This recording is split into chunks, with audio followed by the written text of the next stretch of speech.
안녕하세요. 사랑하는 남자친구와 결혼을 앞두고 있던 30대 중반의 여성입니다. 비록 남들보다 조금 늦은 나이지만 운명의 짝과 인생의 제2막을 시작할 거란 기대에 부풀어 있었지요. 그런데 결국 이렇게 사연을 쓰는 입장이 되었습니다. 속이 많이 상하네요. 남자친구와 저는 지인의 소개로 만났습니다. 남자친구는 저보다 4살이 많았고 주변에서는 나의 이야기를 들으면 누구 하나 빠지지 않고 궁합도 안 보는 4살 차이라며 저희를 천생연분이라 불렀어요. 하지만 그런 게 어디 있겠어요. 저희도 어느 다른 연인들처럼 사소한 이유로 바보같이 다투기도 하고 그랬습니다. 그래도 같이 있으면 말이 잘 통하고 즐거웠고 무엇보다 결혼에 대해서 이야기를 나눠보면 가치관이 잘 맞는 사람이란 생각이 들더군요. 그래서 결혼까지 결심할 수 있었고요. 저희가 결혼을 주제로 의견을 주고받기 시작한 건 사귄 지 1년이 좀 지나서부터였어요. 다른 연인들에게는 어떤 의미인지 모르겠지만 저에겐 정말 중요한 대화였습니다. 대화를 통해 남자친구가 제 결혼 상대를 어떤지, 남자친구의 집안 분위기나 식구들은 어떤지 대략 파악할 수 있었으니까요. 일에 매달리다 보니 친구들 하나둘씩 사랑하는 사람 만나 결혼하고 가정을 이루는 걸 눈치채지 못했습니다. 그러다 아차하며 뒤돌아보니 저 혼자 남았더라고요. 그때 솔직히 조바심이 났던 것도 사실이에요. 그래서 남자친구가 제 마음속에 더 깊숙이, 더 빠르게 자리 잡을 수 있었던 건지도 모르겠네요. 저는 학원 선생님이고 남자친구는 공무원입니다. 사람들이 남자친구의 나이와 직업을 알고 나면 그래도 7급 정도는 예상하더군요. 하지만 제 남자친구의 경우 오랜 시간 중소기업을 다니다 3년 전에 독하게 마음먹고 공무원 시험을 준비해 합격한 케이스로 9급 공무원입니다. 처음 남자친구를 소개받았을 때 합격한 지 얼마 안 됐다고 본인 입으로 이야기를 하더라고요. 그렇다 보니 수입면에서는 제가 남자친구보다 사정이 좋았고 반면 남자친구의 직장은 안정적이었지요. 학원가는 너무 치열해서 올해 학생이 많이 모인다 해도 다음 해에 어떤 변수로 어떻게 달라질지 아무도 알 수가 없었거든요. 남자친구는 홀어머니 손에서 자랐다고 했습니다. 아버님께서는 남자친구가 20살 무렵 타지에서 혼자 지내시다 돌아가셨다고 들었어요.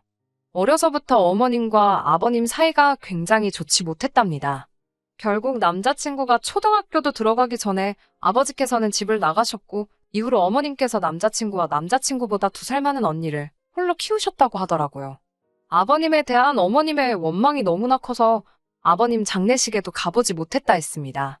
어디에 묻혀 계신지 아니면 뿌려지셨는지도 모른다고 하더군요. 그런 슬픈 과거가 있다는 걸 알고 나니 제 마음도 아프고 좋지 않았습니다. 하지만 저는 남자친구와 결혼을 앞두고 있던 연인 사이였기 때문에 남자친구에게 안쓰러운 마음이 생기는 동시에 여러 가지 생각이 들더라고요. 특히나 걱정이 되었던 건 남자친구가 보이는 어머님에 대한 뭐라고 할까요? 안타까움? 그런 것들이 걱정이었지요. 솔직히 까놓고 말해서 저는 남자친구네 사정이 어떻건 저는 어머님과 같이 사는 건 상상할 수도 없었고 원하지 않았기 때문입니다. 사실 그런 마음을 먹게 된 건 제 개인사와도 연관이 있어요. 저희 부모님께서는 나이 차이가 제법 많이 나십니다. 10살이나 나요. 그렇다 보니 아버지는 굉장히 가부장적이시고 당신 원하는 대로 하시는 편이셨어요. 지금은 그나마 저와 동생이 어머니 편에 서서 아버지에게 맞서니 그 기세가 많이 죽었지만요. 아무튼 그래서 저희 어머니께서는 친할머니를 자그만 치 17년이나 모시며 지독한 시집살이를 견디셔야 했습니다. 할머니께서는 별것도 아닌 걸로 어지간히 저희 어머니 잡들이를 하셨지요. 아버지의 무기나에 할머니께서 엄마를 하대하셨고 무시하셨더니 나중엔 고모들도 저희 어머니께 함부로 대하더군요. 그로 인해 어머니가 부엌 한 구석에서 숨죽여 우시는 것도 몇 번을 봤습니다. 그러다 세월이 흘러 이렇게 말하긴 뭐하지만 할머니께서 돌아가시고 나서야 비로소 저희 어머니는 자유의 몸이 되셨어요. 어머니가 하신 말씀이 자식 둘 키우는 것보다 시어머니 한 분 모시는 게 몇 배로 고되고 힘드셨답니다. 딸의 입장에서 시어머니 모시는 며느리의 인생을 그토록 오래 지켜봤으니 어떤 생각을 했겠습니까? 정말이지 제 목에 칼이 들어와도 시어머니하고는 안 살 거라고 아주 오래전부터 결심을 하게 만들더군요. 그래서 남자친구와 결혼 이야기가 나왔을 때 나름 독하게 마음을 먹고 물어봤습니다.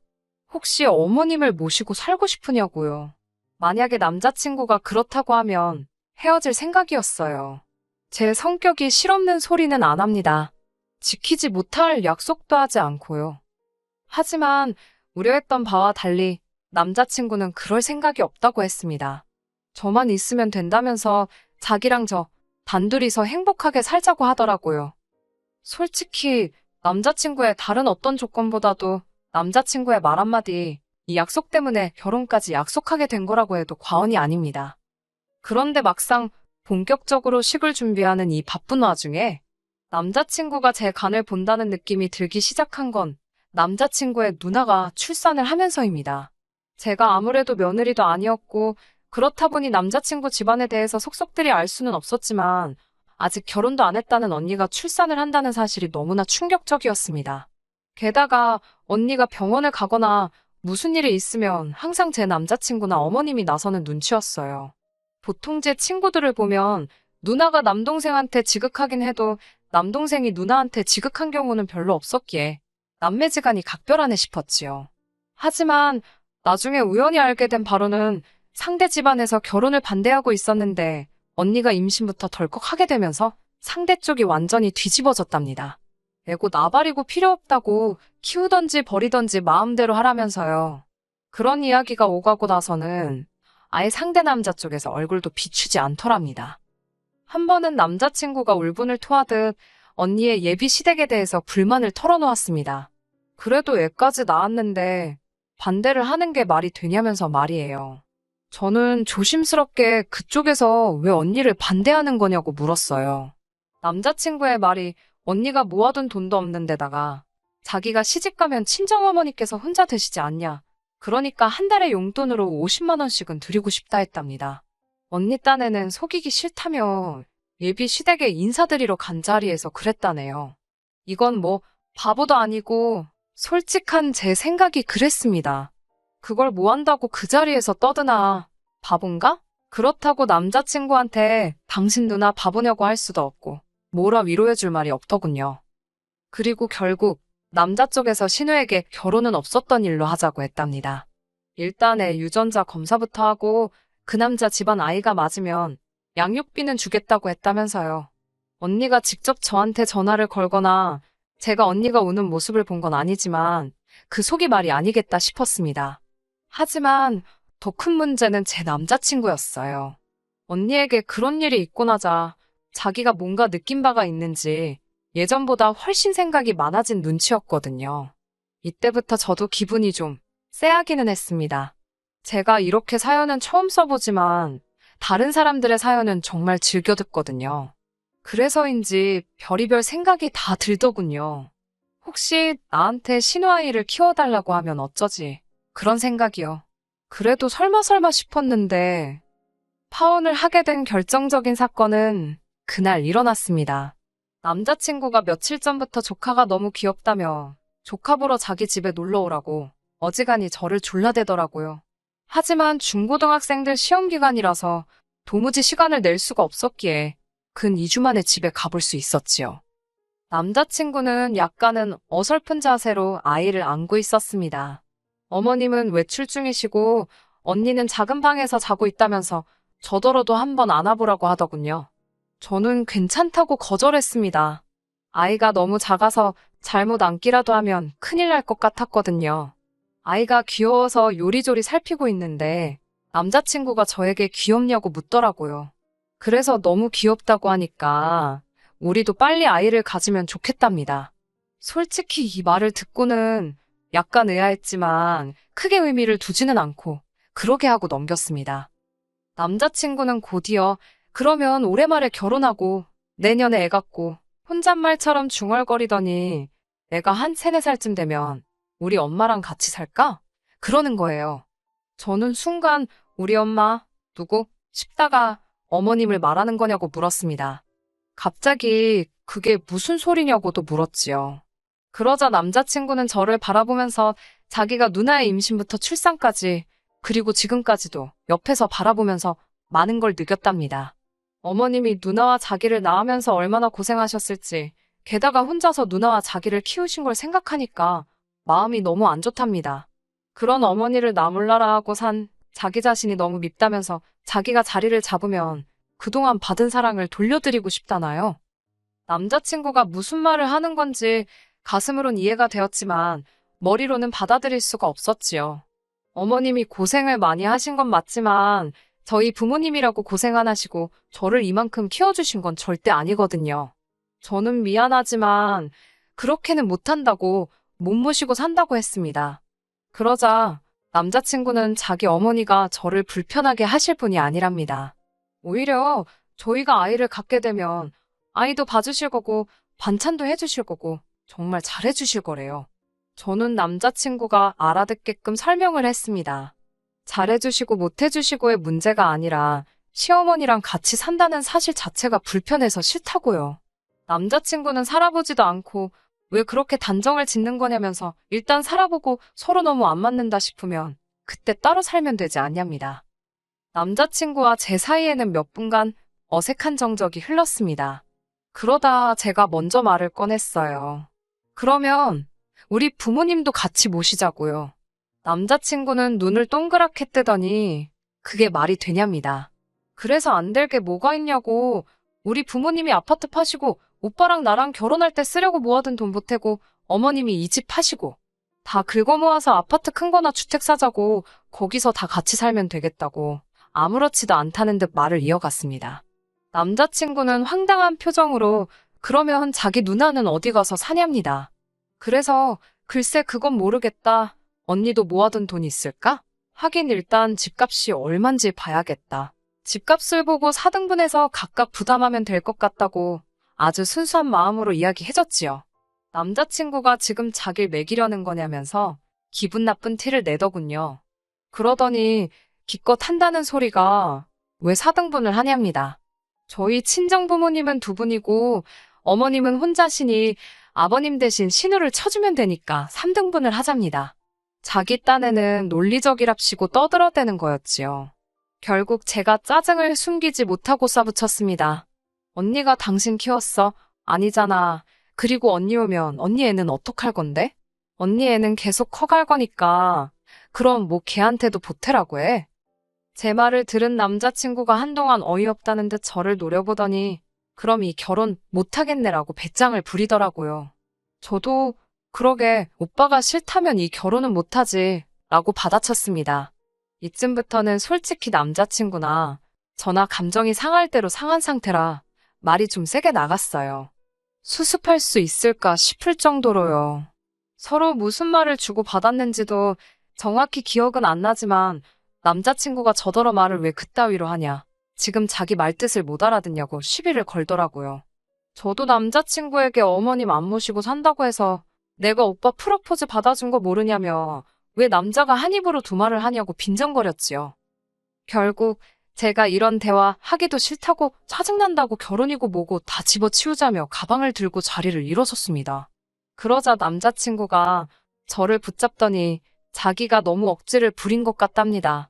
하지만 이어지는 말은 더 가관이었어요.